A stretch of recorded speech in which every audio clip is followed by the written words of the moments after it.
मतलब इसी प्रकार की अपनी इमेज चलती रहे, क्योंकि वो बात तक जाती चीज़ें। जैसे इलेक्शन में भी हम लोग देखते हैं कि कभी किसी गांव में 20 साल पहले भी घटना हुई थी, तो ले दे के हर 5 साल में 5 साल में उसी को रिपीट कर करके तो बेचारे गाँव से फ्री ही नहीं हो पाता है।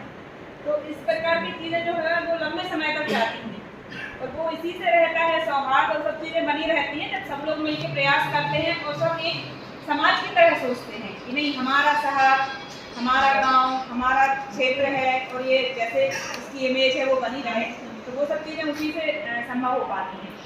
तो ये मोटा मोटा भी तो मैं बता दूँ, बाकी आके एडी में हम आप लोग को करेंगे, बातचीत करेंगे।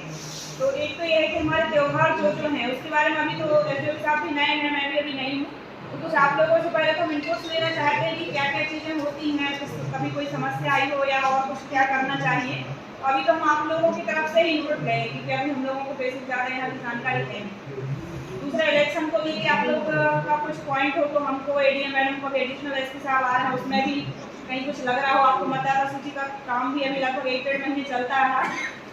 हम लोगों ने अपने स्तर पर तो काफ़ी प्रयास किए कि जिनके नाम जुड़ने थे वो जुड़ा, वो काम हुआ है, काफ़ी संख्या में नाम जुड़े भी हैं।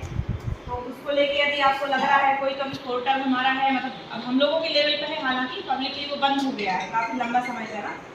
और भी कुछ समस्या आपको लगता है कि इलेक्शन में ये चीज़ प्रभावित करती है तो वो भी आप बता सकते हैं। इसके अलावा हमारे यहाँ एक मंदिर है गणेश 14 नंबर में, वो भी हम लोग पहले भी बैठे हैं मंदिर से, वो शायद उसका बेस कमजोर था और बीच में धसक गई थी तो लोगों की डेथ हुई थी। तो उसके बाद शासन से निर्देश जारी हुए कि यदि आपके यहाँ कोई इस प्रकार की मंदिर मस्जिद या इस प्रकार की बावड़ी हो तो निरीक्षण करें। तो उसमें जब पुरानी एसडीएम मैडम थी तो उन्होंने सर्वे करवाया था अपने, वो मंदिर में ये इशू आया था कि वो नीचे से उसमें हुआ है और ऊपर मंदिर बना हुआ है। तो बाद में उसमें प्रयास भी किए, हम लोग 2-3 बार बैठे भी, अतिथि के साथ बैठे हम लोग और अपने मंदिर समिति के। उसमें ये था कि फिर हमने उसमें टेक्निकल टीम बनाई थी, पीडब्ल्यूडी का और नगर पालिका की टीम का कहना था कि वो उसका मंदिर का ऊपर का भाग है वो भी डैमेज हो रहा था।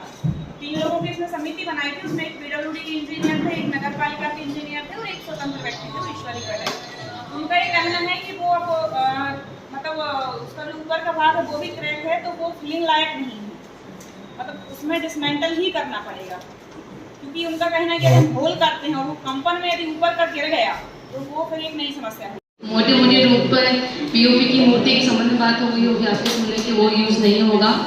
मिलान होता भी शायद यहाँ पर 28 की तारीख दिया है, लेकिन वो 16 या 17 में जो चांद दिखेगा उसके अकॉर्डिंग आप 29 भी हो सकती है कुछ। और पर्यूषण भी है यहाँ पर, तो मुझे नहीं मालूम कि यहाँ पर कोई चल समारोह वगैरह है होगा कि नहीं होगा जैन समुदाय का, तो वो भी आप देखिएगा कि उसका रूट का क्या रहेगा। और मिलान-उन-नबी है तो उसका भी एक चल समारोह वगैरह होता हो अगर यहाँ पर, मुझे नहीं मालूम। लेकिन मैं जनरली जो जिले स्तर पे और अदर जगह जहाँ मैं रही हूँ, पुराना एक्सपीरियंस है, उसमें चल समारोह भी होता है। तो उसमें क्या रूपरेखा रहेगी, क्या टाइमिंग रहेगी, 28 के हिसाब से हम चलेंगे, हम 29 के हिसाब से भी चलेंगे। पर्यूषण का पर्व है वो भी टाइमिंग सेम रहती है, 2 बजे के बाद जैन समुदाय का चल समारोह निकलता है। वो यहाँ है कि नहीं है मुझे मतलब आप ही लोगों से मैं जानना चाहूँगी कि वो अगर है तो उसका रूट क्या रहेगा, टाइमिंग क्या रहेगी। अनंत चतुर्दशी रहेगी तो उस समय विसर्जन रहेगा।